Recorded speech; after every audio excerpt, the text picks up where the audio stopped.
Hello, this is D and I'm back with another video.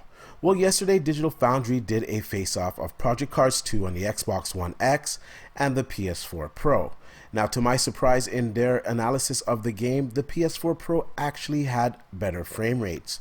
So after all of this, I decided, you know what, I'm going to try this game out for myself. So there is a demo in the Xbox store that you can download and you can try Project Cars 2 for yourself. Now, as I was downloading this, I noticed that there was some new settings in there. Now, these settings were never mentioned in the Digital Foundry video. Now, we're going to fast forward to this morning and I see that Digital Foundry has updated their article to include the addition of these new features. Now, this is only in the demo, so it is going to get pushed out to the main game, I guess soon, maybe in the next week or so. We should see this on the main game.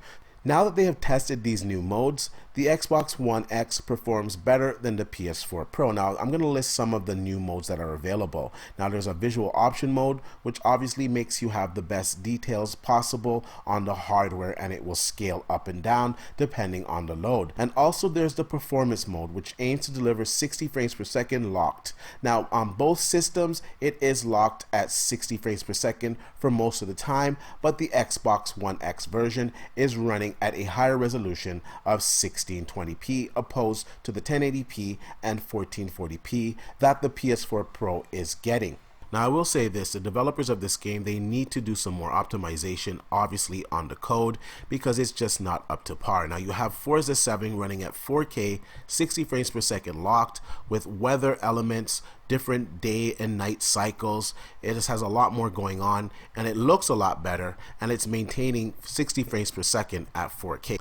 They clearly need to put some more work into this game. It needs to be baked in the oven a little longer. Now, a lot of fanboys, they were saying, see, the PS4 Pro, it offers better performance. Listen. Now, the PS4 Pro, it's okay hardware, like it's good if you have VR, and it does give you increased performance over the regular PS4.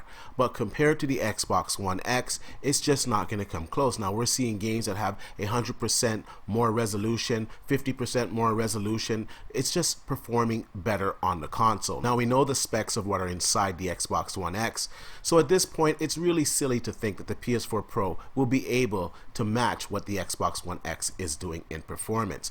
Now, I'm going to leave a link in the description down below so you guys can actually see the article for yourself and see Digital Foundry's update on the code, as they say that it runs better on the Xbox One X now, but they're going to wait for the code to drop on the full retail version and they will retest it again. Now, I also want to point out the driving mechanics of the game. I will say, although it doesn't look as good as Forza 7, I did actually enjoy how the cars were handling. It was a little bit more realistic, so it was more of a sim title, and I found it fun controlling some of those cars. Now, I'm going to upload some of the footage that I've taken of this game captured in HDR. I'll probably put that on the channel tomorrow so you guys can see it. So it's not a bad game. I don't want to say it's a horrible game. It just needs more optimization. It just doesn't run or look as good as Forza 7. Forza 7 is really impressive on the Xbox One X. They're actually getting 4K 60 frames per second with ultra settings on PC. Now, this is truly amazing, and if you don't have the console, I really recommend that you go out to your local Best Buy,